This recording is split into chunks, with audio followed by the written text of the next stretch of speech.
c'est quoi la messe? Expliquez-nous la messe. On ne saurait pas dire ou expliquer en quoi c'est la messe, pourquoi est-ce qu'il y a tels aspects, pourquoi il y a tel autre, quels sont le signe, les symboles, pourquoi est-ce qu'on se lève, pourquoi on s'assoit, pourquoi on s'agenouille, bon, etc., etc. Alors, tout d'abord, le mot de messe. Le mot de messe, d'où ça vient? Ça vient du latin missa. Ceux qui étaient païens au tout départ du christianisme, ils n'avaient pas le droit de participer à l'Eucharistie, à la messe. Ils n'avaient le droit que d'arriver à la fin. Et qu'est-ce qu'ils entendaient à la fin? Ite missa est. Et donc du coup, missa, je veux dire, la messe est dite, on traduit en français, aller dans la paix du Christ. Missa, c'est aussi qui a formé le mot messie. Et donc du coup, la messe, en fait, ils l'ont comprise à partir de l'envoi.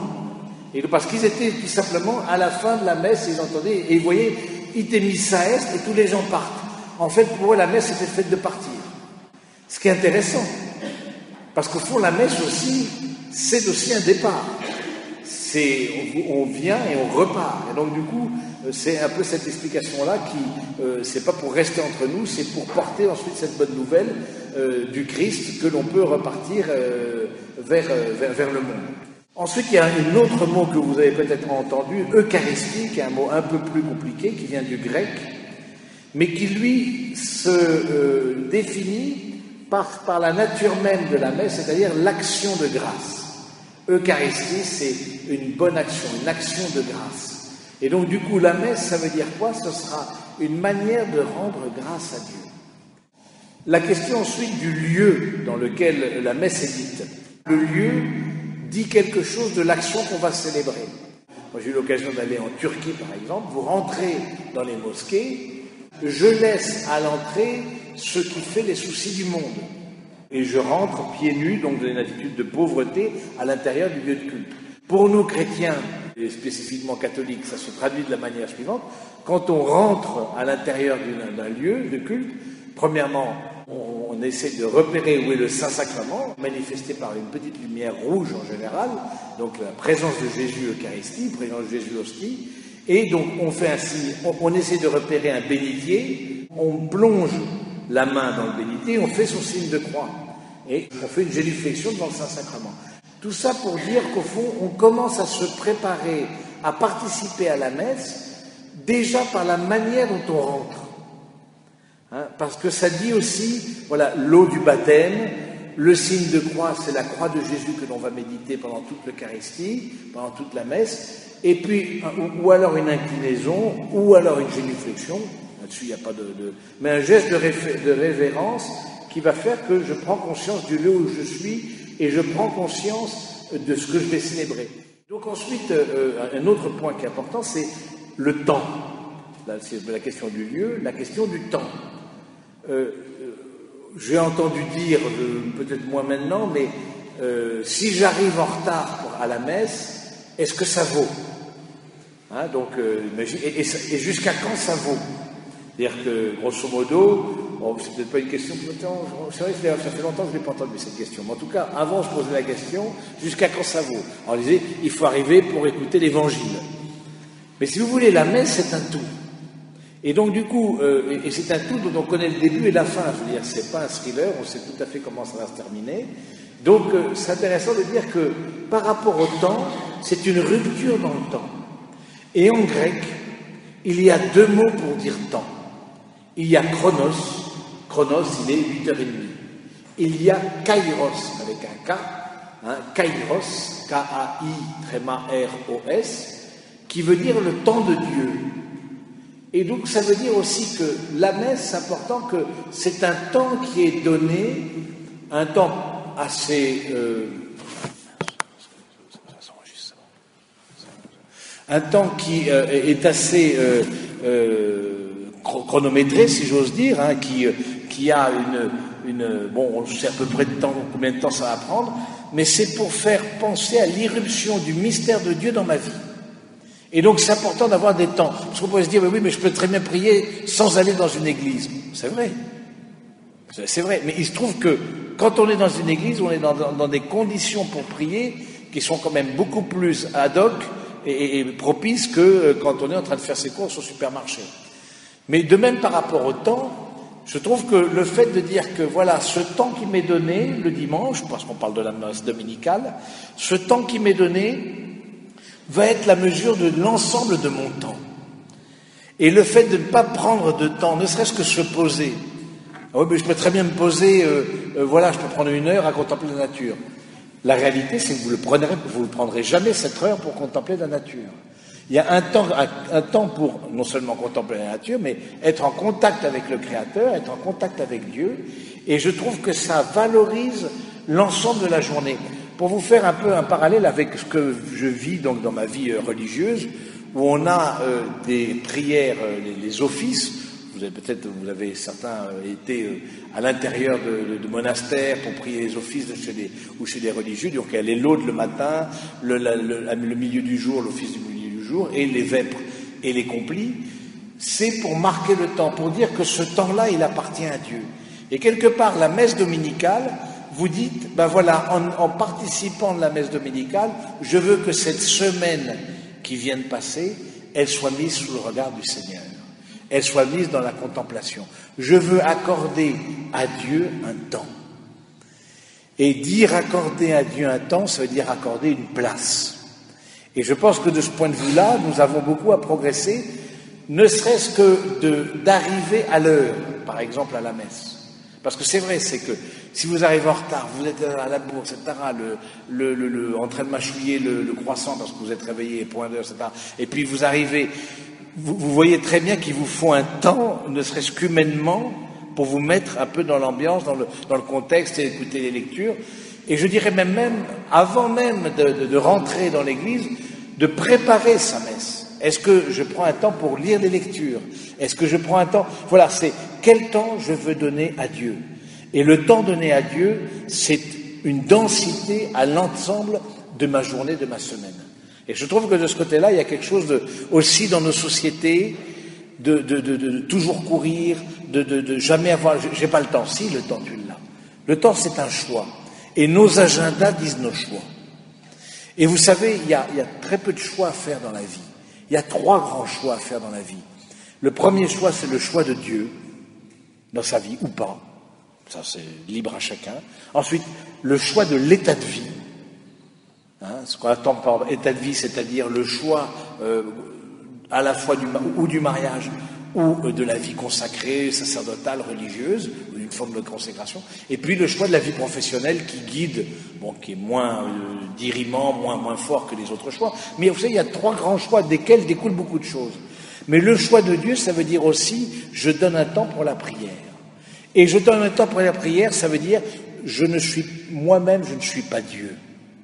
Parce que celui qui ne prie pas, quelque part, il ne voit son temps qu'à l'aune de son propre jugement. Il ne voit sa journée, sa semaine, son mois, son année, il ne voit que par rapport à ce que lui pense. Il ne se met pas en rapport avec le mystère, avec quelque chose d'autre qui viendrait l'éclairer. Et donc, du coup, je trouve que cette histoire de temps est importante. Et de fait aussi de préparer, là aussi, je vous interpelle là-dessus, par rapport au week-end, à vos week-ends, parce qu'on parle plus de la messe dominicale. Est-ce que, quand vous prévoyez vos week-ends, vous prévoyez, pour ceux d'entre vous qui sont relativement pratiquants, vous prévoyez un temps pour la messe? Et moi, je suis surpris, parce que je confesse, parce que je vois les gens, bien souvent, c'est pas préparé. Bien souvent, en plus, si on va en week-end en campagne, dans une maison de famille, de personnes, etc. Mais ça n'a pas été le temps de la messe. Mais oui, parce qu'il y a la messe, en plus, ça change toujours dans les petits bleds, ça change tout, on ne sait jamais où c'est, etc. Quelque part, on n'a pas préparé. Et du coup, ou alors personne n'ose dire. Vous voyez, parmi les amis.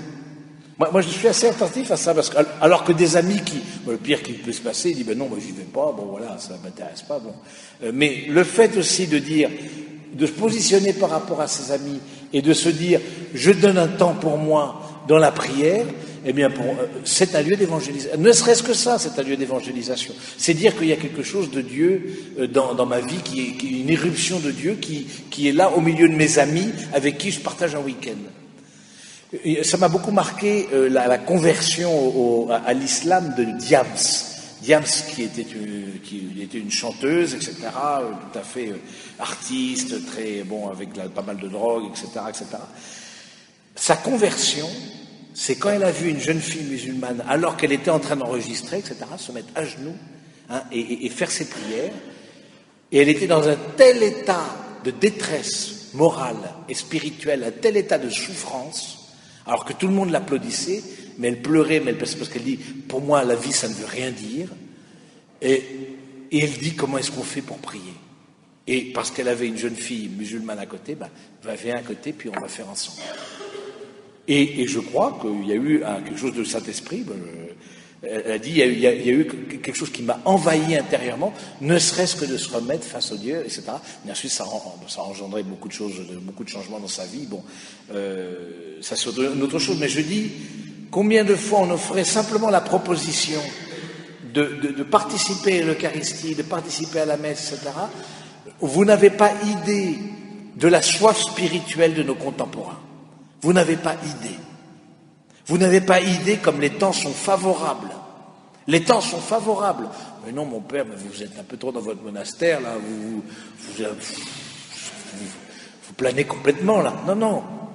Oui, je suis dans une abbaye, etc. Mais j'ai un énorme contact avec la société, et je vous le dis, les temps sont favorables dans le sens où il y a un manque de sens, une recherche parfois de nos contemporains, une accélération du temps, entre autres avec la technologie, qui fait que de proposer un temps pour Dieu et de faire cette irruption du kairos dans le chronos peut bouleverser une vie. Donc, temps, lieu, ce que c'est que la liturgie. C'est un autre point, la liturgie. La liturgie, en fait, la messe, c'est un culte. Elle fait partie de cette grande prière de l'Église. Il y a deux grandes prières officielles dans l'Église. La première, c'est la messe.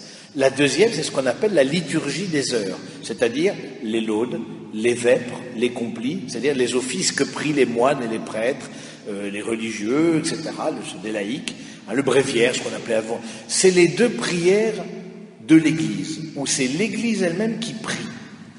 Et c'est assez intéressant de dire, au fond, il y a des prières dans lesquelles on rentre. Je dis ça parce que, quelque part, c'est très structuré. Qui dit liturgie, dit forcément un ordre, dit forcément des lectures, dit forcément un début, une fin, une manière de procéder, etc., etc. Et parfois, je sens que ça rebute. Je sens que ça rebute, par exemple, certains jeunes préféreront aller à des groupes de prière qui ne fait pas partie de la liturgie. C'est pas partie de la liturgie, mais ces groupes de prière-là, au fond, ils sont vraiment comme un signe d'une certaine facilité.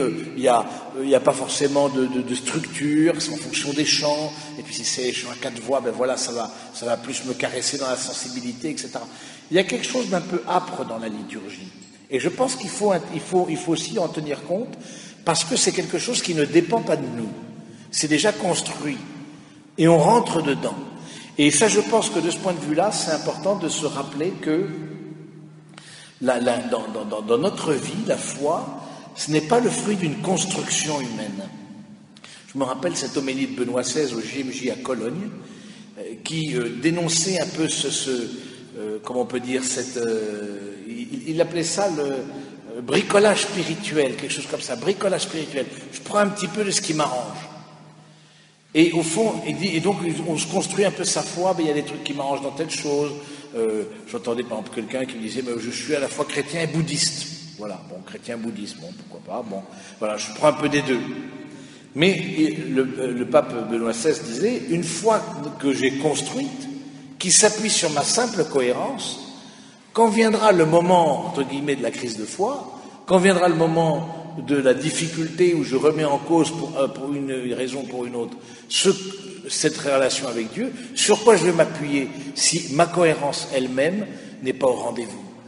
Et lui de dire, on s'appuie sur la foi de l'Église. On rentre dans la foi comme on rentre dans une maison. Elle préexiste avant nous. Et ça, je trouve, pour la liturgie, c'est pareil. On se laisse porter par... Oui, on se laisse porter par la liturgie. Et cette liturgie, le grand avantage, cette liturgie-là, elle est universelle.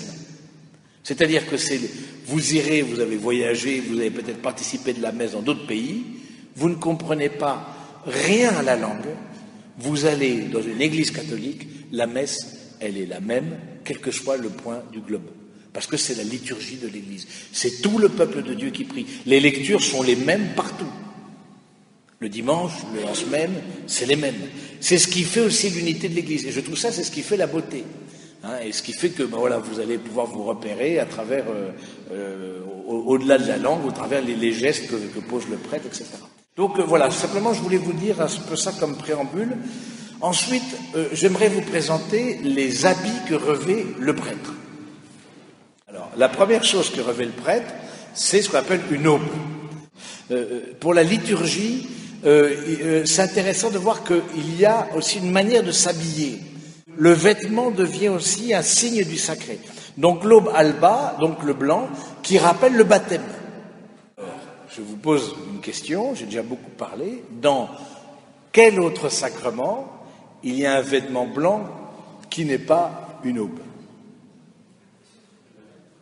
Non. Alors, oui, le baptême, oui.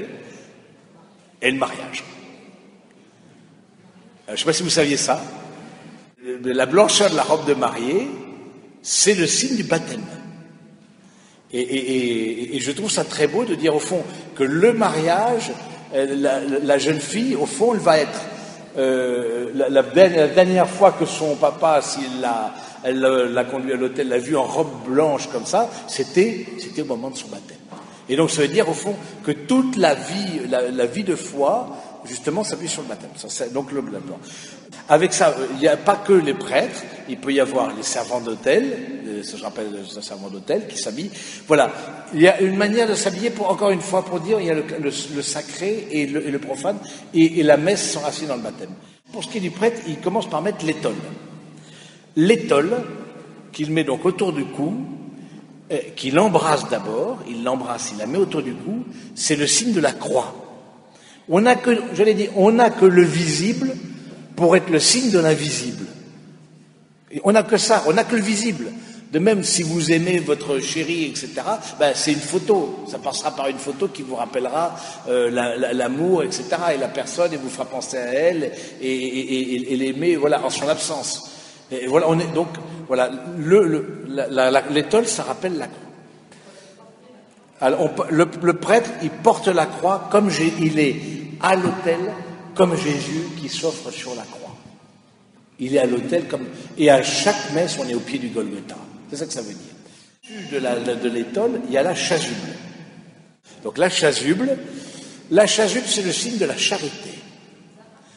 La charité. Et donc du coup, cette charité qui fait que le prêtre, il porte la croix du Christ, mais il est enveloppé par la charité, par l'amour du Christ, le signe aussi que, au fond, la messe est le signe de l'amour. Et la messe, que ce soit le signe de l'amour, c'est marqué par le premier geste que pose le prêtre. Avant même le signe de croix, il va à l'autel et il embrasse l'autel. La messe commence par un baiser et termine par un baiser. Et donc du coup, je crois que c'est important de dire que le baiser que va faire le prêtre sur l'autel qui est le signe aussi de la présence du Christ, qui va s'offrir, donc cet autel-là, sur lequel on va offrir le pain et le vin, on va le consacrer, eh bien, le prêtre l'embrasse. Il l'embrasse, et il l'embrasse à la fin, après la bénédiction, ça allait dans la paix du Christ, il embrasse encore. Rappeler que la messe est au service de l'amour. Pour rappeler au fond que si je participe d'une messe dominicale, c'est pour m'apprendre à aimer. Il y a quelque chose d'une pédagogie de l'amour à travers ça, dans laquelle je vais rentrer de dimanche en dimanche. Et je trouve ça très, très, très fort de dire que... Alors on dit souvent, oui, mais regardez, ceux qui vont à la messe après, ce qu'ils font, ce qu'ils disent, etc. Je vais dire, quelque part, la messe, c'est le rendez-vous des pécheurs.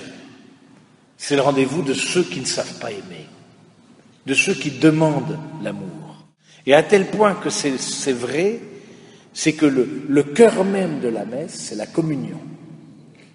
On croit souvent que c'est la consécration, on reviendra, vous avez vos Magnificat, je suppose, donc on regardera un peu dans les textes, mais le cœur même de la messe, c'est la communion. Après la communion, c'est la fin. Hein, voilà, on communie, et puis ensuite une prière, la bénédiction, ite missa est, aller dans la paix du Christ. Comme pour dire que toute la messe est orientée à la communion avec l'autre, avec Dieu, avec moi-même. Et ça, je pense, c'est important qu'est-ce qui nous guette tous? Moi, le premier comme prêtre. Ce qui nous guette tous, c'est l'usure. Pour ceux qui sont peut-être plus habitués. Ce qui nous guette tous, c'est que, encore une fois, c'est pas un thriller. On sait comment ça commence, on sait comment ça termine. C'est toujours pareil. Oui, il y a quelque chose de répétitif. Hein. Et du coup, on perd de vue l'émerveillement. Et ce que ma simple, j'allais dire, ce soir, mon simple but est que vous faire redécouvrir l'émerveillement par rapport à chaque geste et par rapport à ce que vous vivez. Les catholiques sont ceux qui, c'est le sacrement qu'ils fréquentent davantage, c'est le sacrement de la messe. Et donc du coup voilà, c'est une pédagogie de l'amour et on va le voir comment.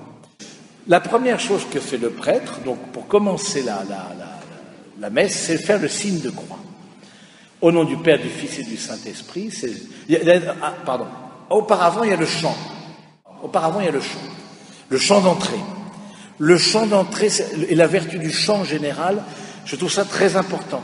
C'est, à moins d'appartenir à une chorale, c'est le seul lieu où vous chantez, où on chante ensemble avec d'autres qu'on ne connaît pas.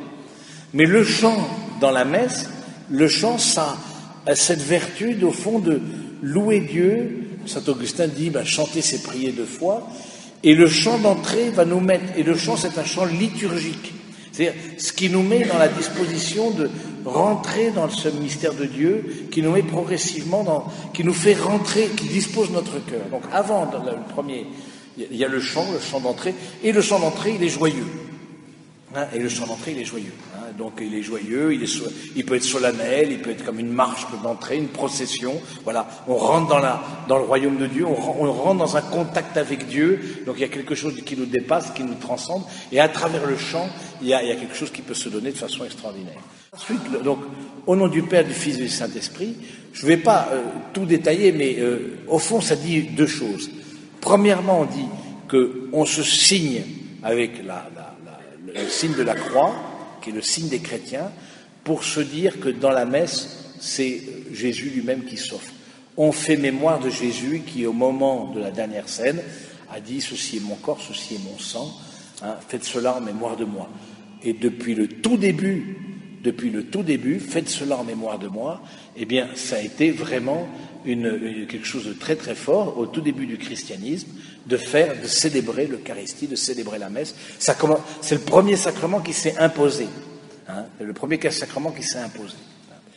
Hein, mais aussi, ça dit autre chose, le signe de croix. C'est une offrande qui est rendue au Père, au nom du Fils, au nom du Christ, dans l'Esprit Saint.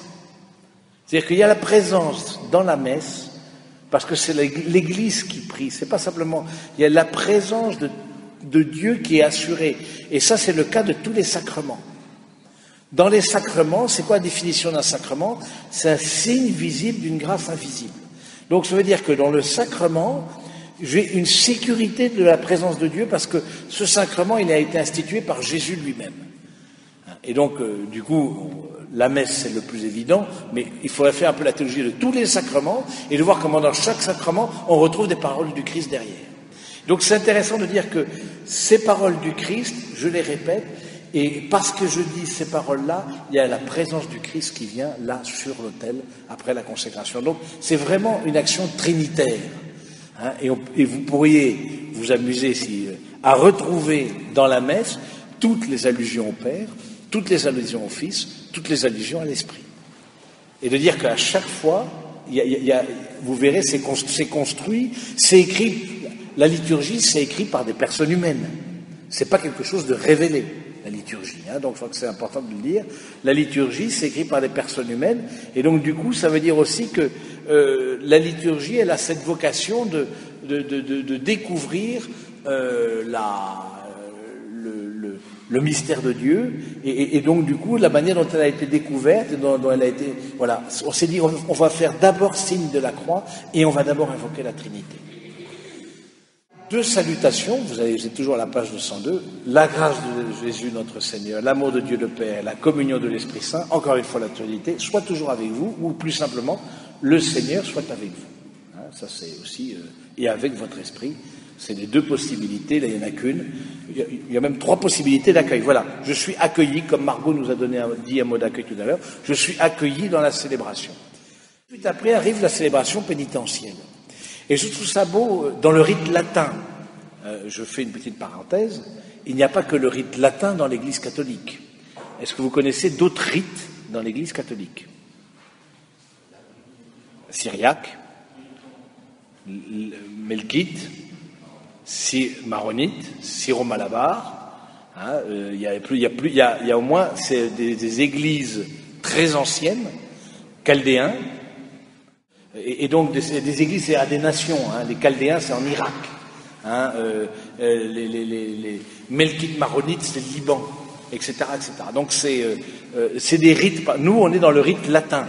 Et si vous allez, par exemple, vous êtes allé en Terre Sainte, ou si vous y avez, on dit pas les catholiques, on dit les latins. On parle des latins parce qu'il y a aussi les chaldéens, parce qu'il y a aussi les syriaques, parce qu'il y a tout le monde. Donc c'est intéressant, on fait partie de l'église latine. Donc dans l'église latine, commence par la célébration pénitentielle. Pourquoi à ce moment-là? Parce que tout simplement pour se rappeler que on s'approche du mystère de Dieu et donc on demande pardon. Quelque part, on veut demander au Seigneur sa miséricorde. Ça nous rappelle aussi que la messe, c'est une miséricorde qui nous est faite. C'est un temps de grâce, c'est une gratuité qui nous est donnée. Je confesse, on peut dire, voilà, il y a trois formules possibles de préparation pénitentielle. Je confesse à Dieu, je reconnais devant mes frères que j'ai péché en pensée, en parole, par action et par omission. Oui, j'ai vraiment péché. Mais pour que ces paroles-là soient justes, ça veut dire qu'avant, j'ai fait comme un examen de conscience. Pour que ces paroles, elles signifient quelque chose, comme dit Jésus, rabâchez pas comme les païens, ne rabâchez pas comme les païens. Hein, et ils disent, mais ça ne veut plus rien dire pour eux. Eh bien, retrouvons l'émerveillement face à ça, de dire, voilà, de quoi j'ai besoin, de quelle miséricorde j'ai besoin, et c'est à tel point vrai que c'est une miséricorde que vous avez à la page 203, après le trait rouge, la parole que dit le prêtre, que Dieu Tout-Puissant nous fasse miséricorde, qu'il nous pardonne nos péchés et nous conduise à la vie éternelle, c'est considéré comme une absolution. C'est considéré comme un pardon des péchés. Alors, ce pardon des péchés que je remettrai ensuite dans la confession, mais déjà parce que j'ai besoin de m'approcher du mystère de Dieu, je demande pardon au Seigneur et vraiment par la grâce de l'ordination du prêtre, voilà, c'est une première manière de rentrer dans la pénitence et de m'approcher avec humilité. Le gloire à Dieu qui est chanté habituellement, sauf au temps de carême et au temps de l'Avent, voilà, parce que c'est des temps plus pénitentiels, donc voilà, on essaie de marquer des temps. Il faut pas que, si c'est tous les jours jour de fête, c'est aucun jour de fête.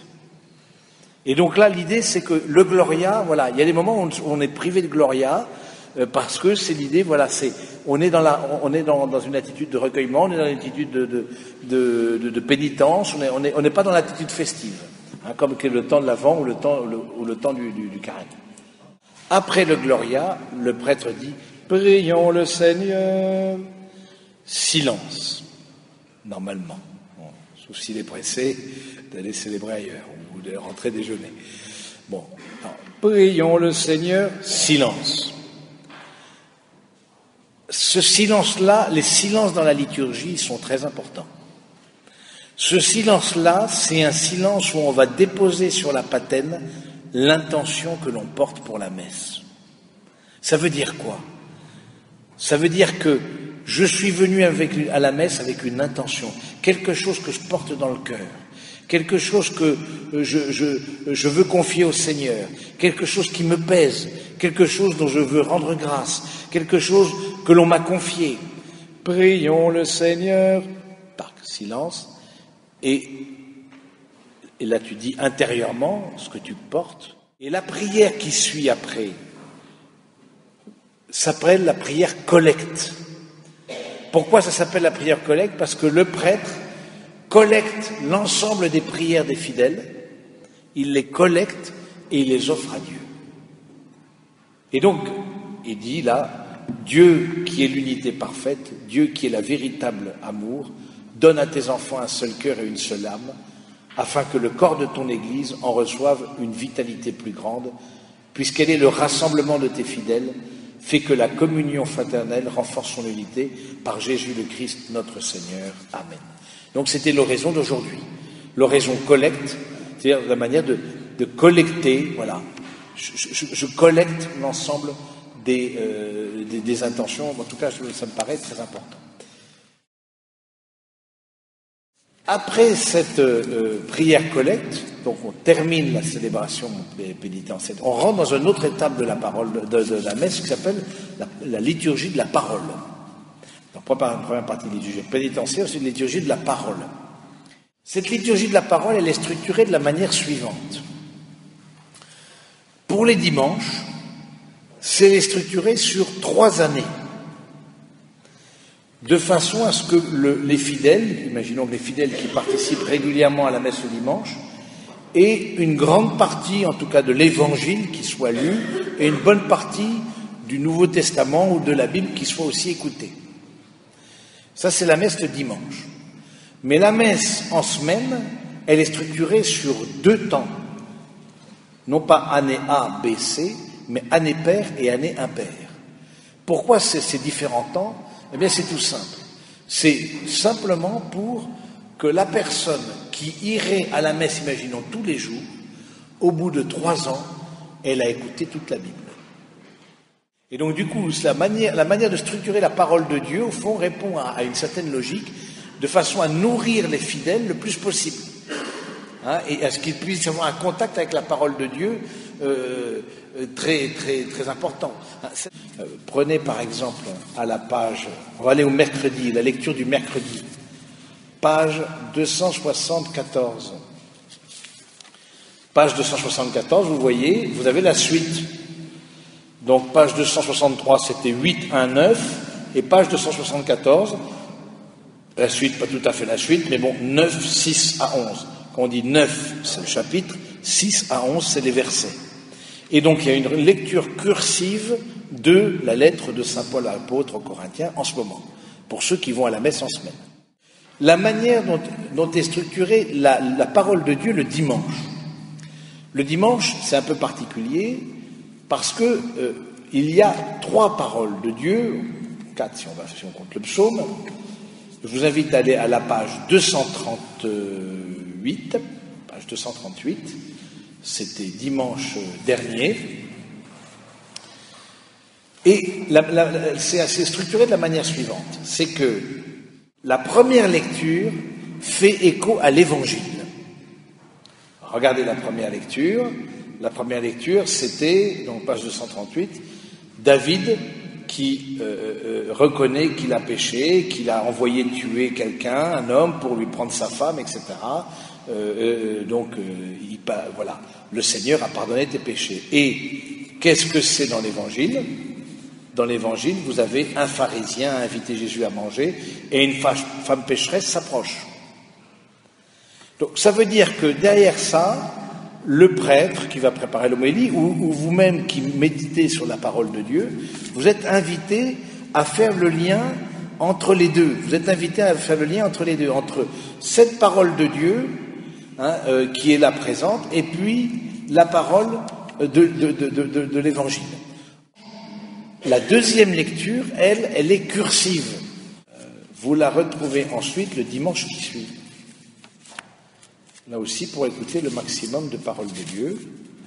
321. Passez de la page 240 à la page 321. Donc d'un dimanche à l'autre, vous avez la lettre aux Galates, 2, 16, 19, 21, c'était dimanche dernier, et dimanche qui vient, c'est la lettre aux Galates, 3, 26, 29. On retourne à la page 205. Donc au moment de l'acclamation de l'Évangile, donc il y a la première lecture, le psaume qui peut être chanté. Toutes les lectures peuvent être chantées. En général, presque tout dans la messe peut être chanté, sauf l'homélie Tout dépend si vous solennisez. Vous solennisez pas parce que c'est Pâques, parce que c'est dimanche, parce que c'est un jour que vous voulez, et bien du coup, vous allez mettre le paquet. La liturgie exprime aussi nos sentiments et exprime le temps liturgique dans lequel on est. Et donc, tout de suite après l'acclamation de l'Évangile, une prière que vous n'entendez pas, page 204, c'est la prière que fait le prêtre avant de lire l'Évangile. Les autres lectures, la première et la deuxième lecture, le dimanche, il n'y a pas de préparation particulière. Là, le prêtre dit intérieur, purifie, justement, je reconnais lui-même pécheur, purifie mon cœur et mes lèvres, Dieu très saint, pour que je fasse entendre à mes frères la bonne nouvelle. Et il fait comme ça. Et un purifie-moi, donc il fait le signe de la croix, souvent, pour plus demander la purification. Il invite, comme au début de la messe, le Seigneur soit avec vous et avec votre esprit. Il annonce l'évangile qu'il va lire et il se signe par 3 fois. Le Seigneur soit évangile de Jésus-Christ selon saint Jean, purifie mon esprit, purifie mes lèvres, purifie mon cœur. Et donc du coup, et ensuite, en plus, comme pour manifester que quelque part, l'évangile a un statut particulier. Quelqu'un qui arriverait, connaîtrait rien du tout, dit tiens, cette lecture-là, elle est différente des autres. Il y a une invitation, c'est le prêtre ou le diacre qui la lit, c'est pas un laïc. On se signe 3 fois. Et puis aussi quelque chose qui est intéressant, c'est que je peux aussi encenser. Là aussi, vous pouvez solenniser la messe. Vous pouvez faire que cette messe-là, voilà, il y a de l'encens. L'encens, c'est le signe aussi du sacré. On peut encenser le livre parce que on peut même faire une procession avec le livre. Et je trouve que la manière, on dit oui, bien sûr qu'il y a une liturgie. On met pas le même curseur à une petite messe, vous me comprenez ce que je veux dire, 2 semaines qu'on célèbre dans une communauté religieuse avec 3-4 sœurs qu'on voit tous les jours, ou une profession de foi, ou une messe de confirmation. Et donc du coup, le fait de se donner une solennité va faire prendre conscience, va disposer, tout ça c'est quoi? Tout ça, ça nous aide à disposer notre cœur. Voilà, au temps particulier qu'on va vivre. Après ça, donc, il y a l'homélie. Bon, l'homélie, elle est sur la parole de Dieu. Il y a eu parfois des homélies qui n'étaient pas tant sur la parole de Dieu que sur l'actualité. On peut peut-être partir d'un point d'actualité, mais l'objectif n'est pas de faire le journal télévisé. L'objectif, c'est cette parole de Dieu que je dis là. Juste pour vous dire, le statut de l'homélie a beaucoup changé. Avant le concile, c'était un sermon. C'est-à-dire qu'il n'y avait pas de connexion entre ce que disait le sermon que faisait le prêtre et la parole de Dieu. C'était un sermon, par exemple, sur les 7 péchés capitaux. C'était du catéchisme fait aux adultes. Là, on demande au prêtre de prêcher sur la parole de Dieu. Vraiment qu'il y ait un contact particulier, même s'il part d'un point particulier de voilà. Ensuite, le « Je crois en Dieu ». Tout de suite après, c'est le « Je crois en Dieu ». Vous êtes à la page 205. Il y a les 2 credos, le grand ou le petit, le symbole des apôtres, qu'on appelle le symbole des apôtres, c'est qui symbolise la foi, ou le symbole de Nicée-Constantinople, qui est le fruit d'un concile. Parce qu'au début, il a fallu beaucoup galérer pour dire quelle était la foi de l'Église. Et donc, du coup, il y a eu, à un moment donné, explicité. Je vous laisse regarder, par exemple. Regardez les différences entre les 2 credos. Et vous verrez vous-même qu'il y a une explicitation. Je crois en Dieu le Père Tout-Puissant. Et regardez, ne serait-ce que la première parole de Nicée-Constantinople, je crois en un seul Dieu. Pourquoi? Parce que certains disaient, au fond, les chrétiens, c'est des polythéistes. Beaucoup disaient, oui, ils croient en 3 dieux. Non, du coup, je crois en un seul Dieu. Le Père Tout-Puissant, vous remettez dans Nicée-Constantinople, le Père Tout-Puissant, créateur du ciel et de la terre. C'est-à-dire que tout est du visible et de l'invisible. Et ça, c'est pour dire aussi que le monde a été créé, pour répondre aux païens. Parce que pour le païen, le monde, en tout cas pour les Grecs, le monde n'est pas créé. Quelque part, la matière est de toute éternité. L'acte de création n'a pas de sens. Bon, voilà. Je vous laisse faire la comparaison entre les 2 credos qui rappellent la foi. Et du coup, on peut ensuite, vous voulez la page 206. Voilà, je vais assez avancer, donc on peut le dire aussi. On peut le chanter. Ça peut être chanté, le credo, ça peut être chanté en latin, ça peut être chanté en français. Ensuite arrive la prière universelle. Donc c'est dire, voilà, on associe toute l'Église dans notre prière. Ce n'est pas quelque chose de privé, la messe. Il y a une dimension qui associe l'ensemble du monde. Et donc, en général, il y a un ordre dans ces prières. Il y a en général 4 prières universelles. La première, c'est pour l'Église. La deuxième, c'est pour le monde. La troisième, c'est pour ceux qui souffrent. Et la quatrième, pour l'Assemblée. J'aimerais bien parler maintenant du corps. Vous étiez assis pour l'homélie, vous vous mettez debout pour le credo. Et alors, debout, assis, à genoux. Le corps prie. Le corps est investi à l'intérieur de la liturgie. Alors nous, les latins, on est très coincés dans notre corps. Les orientaux sont beaucoup plus ouverts dans leur corps, parce que pour l'Orient, en particulier pour l'orthodoxie, premièrement, il n'y a pas de banc, donc tout le monde est debout. Et puis il y a l'iconostase, c'est-à-dire qu'il y aurait là toute une grande paroi d'icônes. Le prêtre est derrière, célèbre les mystères sacrés, ressort à certains moments de la liturgie, mais on ne voit pas la liturgie, on ne voit pas le prêtre. Mais en revanche, qu'est-ce que font les fidèles? Les fidèles, ils se baladent dans l'église. Et pour un orthodoxe, l'église, c'est le royaume de Dieu qui est là, d'où le signe du dôme. Le dôme, c'est ce signe du royaume de Dieu qui est là. Alors que pour le latin, nous, on va vers Dieu. C'est le clocher. Pour le byzantin, le rite byzantin ou les rites orthodoxes, c'est le dôme. Et du coup, ce qui fait que quand le fidèle arrive dans l'église, il arrive comme s'il arrivait dans le paradis. Et il rencontre les saints. Il rencontre les icônes des saints. Et du coup, il se balade, etc. Il ne reste pas assis dans les bancs. Je veux dire, c'est pas statique comme nous. Le latin, c'est plutôt statique. Donc voilà. Mais il y a quand même une dimension. Alors, quel est le signe de ces dimensions? Assis, c'est l'écoute. C'est le disciple. Assis, c'est ça, c'est le disciple. Je m'assois pour écouter la parole de Dieu. Je m'assois pour écouter l'homélie. Debout, c'est le signe de la résurrection. Je me lève au moment de l'évangile. Je me lève au moment du credo, qui affirme la résurrection. Je me lève au moment de la prière eucharistique. Parce que c'est important d'associer mon corps. Je ne suis pas qu'un esprit, je ne suis pas qu'une intelligence. Mon corps aussi, quelque part, là, parle. Et puis la position à genoux, le plus souvent au moment de la consécration, on y viendra tout à l'heure, au moment de la consécration, la position à genoux, voilà, qui est le signe, au fond, d'une remise de soi, d'une humilité. Je suis à genoux comme le vassal face à son seigneur. Voilà, je me mets à genoux. Il y a une troisième position, mais qui n'est pas usuelle dans la messe dominicale, qui est ce qu'on appelle la prostration, c'est-à-dire se mettre allongé. Donc les prostrations, c'est les ordinations, c'est ce signe que le prêtre ou le religieux, parce que c'est dans les vœux perpétuels pareil, le prêtre ou le religieux s'offre complètement. Alors, quand est-ce qu'il y a aussi prostration? Deuxième fois, un autre. Vendredi Saint. Les prêtres arrivent, célèbrent la passion du Seigneur, donc l'office de la croix, en silence, sans chant d'entrée.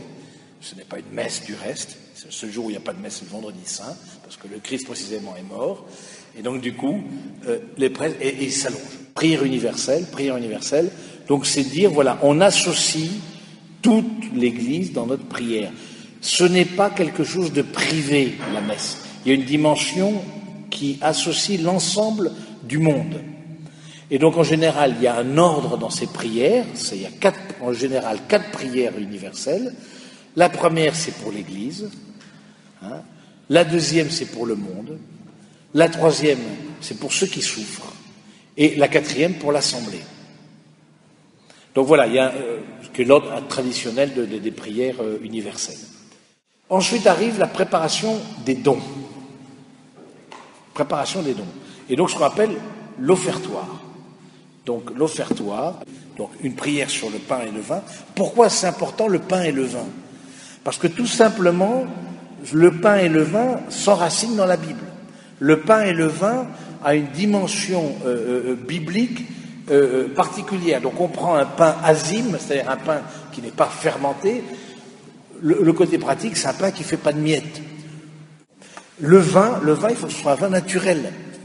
Donc bien souvent, on prendra des vins liquoreux, c'est-à-dire des vins qui ont naturellement fermenté.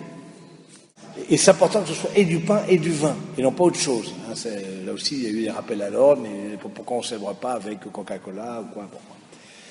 Bon, mais il y a eu tout et n'importe quoi. Donc, c'était bien de rappeler des choses. Ensuite arrive la préface. La préface, du coup, nous fait rentrer dans le temps. Vous voyez, vous êtes à la page 208. La préface, vous avez une préface du temps ordinaire. Qu'est-ce que vous avez d'autre? Vous avez la préface commune, c'est-à-dire la préface pour la semaine. Vous pouvez avoir une préface pour les saints, si on célèbre un saint. Vous pouvez avoir une préface parce que c'est une solennité, comme par exemple on a fêté la fête Dieu, on a fêté la Sainte Trinité, on a fêté Pentecôte. Bon, du coup, il y a une préface qui est adaptée à ça. Donc, la préface, c'est comme le seuil. La préface, c'est ce qui nous fait entrer dans la prière eucharistique. Et là, donc, il y a les 4 prières eucharistiques qu'on appelle le canon romain. C'est sa prière la plus ancienne. Et regardez comme est structurée, en fait, qui donne aussi la structure des autres prières eucharistiques. Voilà. Père infiniment bon, vers toi, donc page 210. Vous y êtes, page 210 c'est la prière, donc le canon romain, qui est très beau. Père infiniment bon, toi vers qui montent nos louanges, nous te supplions par Jésus-Christ notre Seigneur d'accepter et de bénir ces offrandes. Donc il fait un signe de croix sur les offrandes. Nous te les présentons avant tout pour la Sainte Église catholique. Donc du coup on prie pour l'Église dans chaque prière eucharistique. Protège-la, accorde-lui la paix, protège-la, daigne la rassembler dans l'unité, la gouverner par toute la terre. On prie pour le pape, on prie pour les évêques, on prie pour les serviteurs, pour tous ceux qui sont ici réunis, dont tu connais la foi et l'attachement. Donc je trouve ça très beau. Donc vous voyez un peu la structure. Donc on prie pour l'Église, on invoque les saints, on invoque les saints parce qu'on sait que les saints sont avec nous. On rentre dans la communion des saints. On invoque les défunts, les fidèles défunts. Il y a cette tradition très forte dans l'Église que, au fond, dans la prière de l'Eucharistie, l'Église du ciel est avec nous, que ce soit par les saints reconnus, béatifiés, canonisés, ou alors les saints que nous pensons être auprès du Seigneur, ou les défunts. Il y a ce sens que le défunt fait partie de la célébration. Le défunt, il est là présent. C'est l'Église du ciel qui s'associe. Donc, on prie pour les défunts, on fait mémoire des saints, on prie pour etc. Et puis, on redit les paroles de Jésus. On redit les paroles de l'institution de l'Eucharistie. La veille de sa passion, il prit du pain dans ses mains très saintes, les yeux levés au ciel, vers toi Dieu, son Père Tout-Puissant. En te rendant grâce, il le bénit, le rompit, le donna à ses disciples en disant « Prenez, mangez-en tous, ceci est mon corps livré pour vous. » Le prêtre élève l'hostie. Et donc, soit on est à genoux, soit on s'incline, justement, au fait de s'incliner, comme pour dire, voilà, je sais, parce que Jésus l'a dit, qu'il y a la présence là de Dieu. Dieu est autant Dieu sur l'autel qu'il est dans le ciel. Et donc, du coup, je crois que c'est là où il y a, c'est pour ça qu'on appelle le mystère de la foi, l'Eucharistie. Parce que et pourquoi est-ce que je le sais? Je le sais tout simplement parce que Jésus l'a dit. Et parce que je fais confiance en Jésus, et que je crois en celui qui m'a dit de pardonner ses ennemis, je crois en celui qui m'a dit bienheureux les pauvres, je crois en celui qui m'a dit des paroles, par son exemple et par sa parole, ont touché mon cœur et m'ont bouleversé. Et parce que je crois en lui, je sais que c'est vrai. Et quand vous communiez au corps ou au sang du Christ, le prêtre ou le diacre vous tend l'hostie, ou le laïc vous tend l'hostie, le corps du Christ, vous dites Amen, et cet Amen-là, ça veut dire c'est vrai, c'est que c'est pas du bidon. Et puis ensuite, je continue, on parle des serviteurs qui nous ont précédés, marqués du signe de la foi, la page 212, et nous pécheurs, on fait aussi qui mettons notre espérance, donc le prêtre se frage la poitrine, et nous pécheurs qui mettons notre espérance en ta miséricorde inépuisable, accueille-nous dans ta compagnie, sans nous juger sur le mérite. Il faudrait faire, bon, ça serait un peu fastidieux de le faire ici, parce que c'est pas le lieu, mais un peu à souligner à quel point le prêtre lui-même se met dans une attitude de pécheur face au mystère qu'il célèbre. Et indigne serviteur que je suis. Voilà. Ensuite, on a le Notre Père, c'est la prière que Jésus nous a enseignée, parce que pour nous rappeler que l'Eucharistie fait de nous des fils, hein, elle nous rend fils et filles de Dieu, elle nous rend dans une confiance. Une prière ensuite sur la paix, qui prépare à la paix, et le geste de la paix. Mais c'est assez intéressant de voir que, par exemple, dans d'autres rites, le geste de la paix se fait après le fait de se reconnaître pécheur. Hein, au tout début de la messe, dans certains rites, il y a le geste de la paix. Nous sommes reconnus pécheurs.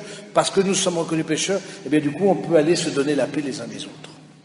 Et puis, la communion, plusieurs manières de communier. Bon, je crois, là encore, on n'a que le corps pour manifester sa révérence et ça. Soit nous croyons que c'est le corps du Christ, et donc, soit c'est vrai, et si c'est vrai, ça change tout, soit c'est faux, et qu'est-ce que je fais ici? Et donc, du coup, si c'est vrai, comme je le dis ma foi, bien, du coup, je me dispose aussi. Donc, ce qu'on sait, on peut s'incliner avant de recevoir le corps du Christ. On peut faire la génuflexion quand celui qui est devant nous, qui nous précède, communie. Je suis derrière lui, je fais la génuflexion, je m'incline. Je peux communier sur la langue, je peux communier dans la main. Mais c'est important c'est pas moi qui vais prendre l'hostie, qui vais partir comme ça avec l'hostie consacrée et me retourner à ma place. Les prêtres sont très vigilants là-dessus. C'est je reçois l'hostie. Il y a ce geste de réception. Je me fais pauvre comme ce pain qui me nourrit, je tends la langue. Je me fais pauvre comme le mendiant qui tend la main pour répondre à la pauvreté du Christ. Parce que je n'ai que le corps pour exprimer mon cœur. Ensuite, le temps d'action de grâce, un temps de silence, là aussi. De même, après l'homélie, il y a un temps de silence. Les silences sont très importants dans la messe. La bénédiction, là aussi, en fonction, elle peut être solennelle, elle peut être enracinée dans la fête où une bénédiction, le Seigneur soit avec vous, Dieu Tout-Puissant vous bénisse, au nom du Père, du Fils, Saint-Esprit, le plus simple, habituel. La bénédiction, c'est dire que quelque part, voilà, Dieu dit du bien de nous. Je pars avec cette bénédiction et tout de suite après, c'est donc l'envoi, missa, ita missa est. Avec quoi on a commencé. Donc voilà, juste, peut-être un peu long, mais je crois que c'est, il faut retrouver un émerveillement. Peut-être pour certains d'entre vous qui sont plus habitués, il faut retrouver un sens. Il faut retrouver que ce soit pas une routine. Et pour que ce ne soit pas une routine, il faut s'en donner de la peine. Et pour le prêtre, encore une fois, c'est une menace quotidienne. Que la messe devienne... Vous savez, quand tous les jours vous dites votre messe, et que tous les jours vous savez ce que vous allez dire, peut-être à la même heure, c'est pas facile de garder l'émerveillement. Pas facile. Il faut le demander comme une grâce.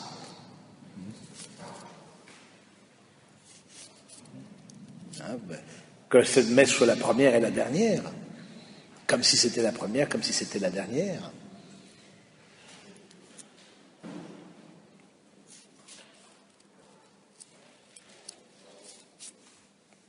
On demande la grâce, on fait ce qu'on peut, hein, mais c'est vrai que comme prêtre, en tout cas, c'est une très lourde responsabilité, parce que et encore une fois, la messe ne peut être dite qu'en présence du prêtre. Donc, du coup, la nourriture du peuple de Dieu se fait par son sacerdoce, donc, voilà, ça nous intéresserait dans d'autres choses, mais c'est très important de voir au fond, de retravailler, pour ça, de retravailler la messe, pour faire que justement, vous puissiez en découvrir la beauté, la force des paroles, et en même temps la force des signes. Parce que c'est à travers des signes et des symboles, sacrements et signes, que se donne la grandeur aussi du mystère. Est-ce que vous avez quelques questions ?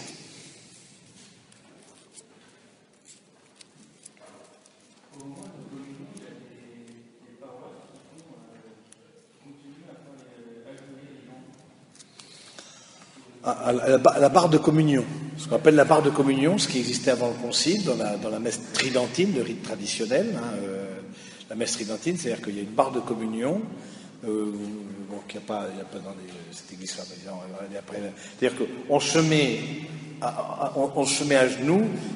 Est-ce que vous l'avez déjà vu faire ça ?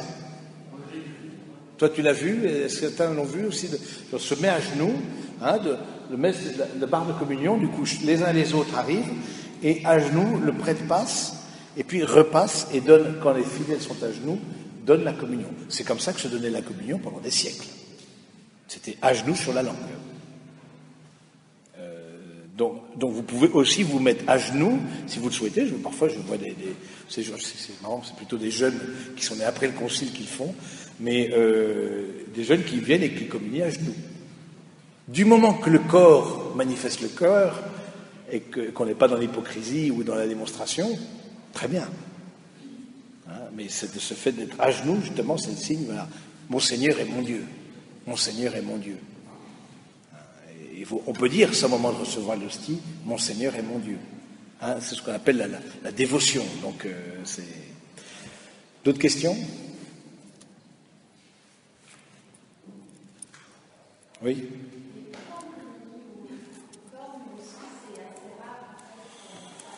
Alors, le communier au sang, c'est vrai que c'est assez rare. Premièrement, pour des questions, on peut dire pratiques. Mais celui qui communie au corps, au sang, à l'âme et à la divinité du Christ, c'est-à-dire communie à la totalité de la personne même du Christ. Maintenant, pour des questions pratiques, pour des questions... et c'est vrai aussi pour éviter que le sang aussi du Christ, parce qu'il peut y avoir un geste maladroit, les gens ne sont pas habitués, et donc du coup communient, mais il y a une goutte de sang du Christ qui tombe par terre, par exemple. Bon, du coup pour ces raisons-là, il a été demandé de ne pas donner de façon habituelle aux fidèles la communion sous le corps et le sang du Christ. C'est plutôt dans les communautés religieuses, ça se pratique, où on communie. Mais là aussi, obligé de rappeler des bases, mais quand on communie au corps et au sang du Christ, vous prenez votre hostie, vous mangez votre hostie, vous ne faites pas trempette. Il y en a, ils arrivent, ils font trempette. Vous voyez ce que je veux dire? Ils arrivent, clac, clac. Non, c'est pas le self-service, je veux dire, je suis dans une attitude de réception. Oui, c'est dit quelque chose, c'est comme le prêtre a reçu le sacerdoce, et il dit, comme le Christ, ceci est mon corps, livré pour Dieu, il ne dit pas ceci est le corps de Jésus. Et quand vous recevez le pardon du prêtre, il ne dit pas que Jésus te pardonne, il dit je te pardonne. De même que le prêtre a reçu l'ordination, de même le fidèle reçoit le sang du Christ, du sacerdoce du prêtre. On rentre dans une logique d'amour et de don et de réception du don. Et moi, ça me choque toujours, et comme s'il y avait un peu une lecture un peu marxiste, prêtre versus laïque, et donc du coup, ça me choque toujours quand justement on rentre dans cette logique-là de non, on est tous le fruit d'un don. On est tous précédés par un amour. Donc, quand vous communiez au corps du Christ, sang du Christ, vous communiez d'abord, et ensuite vous communiez, vous prenez le calice et vous buvez. Je me souviens, dans une abbaye, le vin était tellement bon que les frères étaient obligés à chaque fois de retenir un peu les fidèles qui venaient communier, on suppose vraiment avec une grande dévotion. Donc, voilà. Est-ce que vous avez d'autres questions? Oui. Alors, merci. La place de Marie dans la messe. Stricto sensu, dans la liturgie, elle est évoquée au moment de la prière eucharistique. Hein, on fait mémoire de la Vierge Marie. Dans toutes les prières eucharistiques, on fait mémoire de la Vierge Marie. En premier lieu, celle qui précède, celle qui est la reine des saints.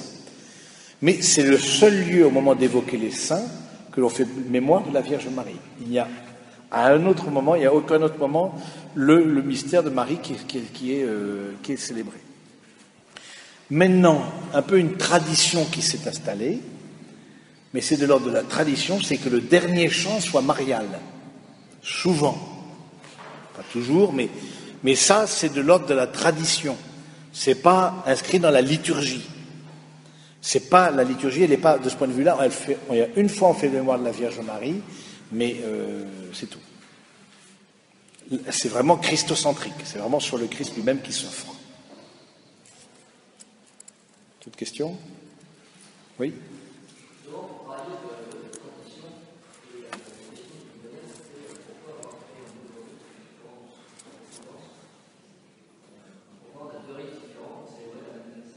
Ah, il y a plus que 2 rites, comme j'ai tenté de l'expliquer. Il y a 7 ou 8 rites dans l'Église catholique, hein, les rites chaldéens, l'Église, etc. Bon, dans l'Église latine, maintenant, le pape Benoît XVI a intégré la forme extraordinaire. Il y a 2 formes. Il y a une forme ordinaire de célébrer la messe. Il y a une forme extraordinaire. C'est le rite Saint-Pie V, c'est-à-dire traditionnaliste, c'est-à-dire celui qu'on trouvait avant le Concile. Je crois que c'est pour 2 choses. Premièrement, la question de la célébration, hein, ça aussi, la manière de la célébration dit beaucoup de choses. C'est un sujet qui cristallise des sensibilités. Vous savez, il y a des choses qui sont comme qui quelque part, comme les questions par rapport à la vie, par exemple. Les questions par rapport à la vie, eh bien, du coup, ça cristallise. Hein, et donc, du coup, on voit bien des sensibilités, de fait la messe. Et donc, du coup, pour laisser ouvert au peuple de Dieu la possibilité de dire des personnes qui avaient cette sensibilité-là, et aussi son idée qui n'a pas abouti, et qui, je pense, malheureusement, n'est pas prête d'aboutir, c'est de ramener dans le giron de l'Église les intégristes, hein, les lefévristes. Parce que c'était aussi une revendication. Bon, Benoît XVI, le train est passé une fois, à mon avis, ne passera pas 2 fois. Et ça, bon, ça, on ne peut que le regretter. Il y a une main tendue qui n'a pas été saisie. On me fait signe de m'arrêter. Alors, voilà, je pense que... Merci beaucoup. Mon père, merci.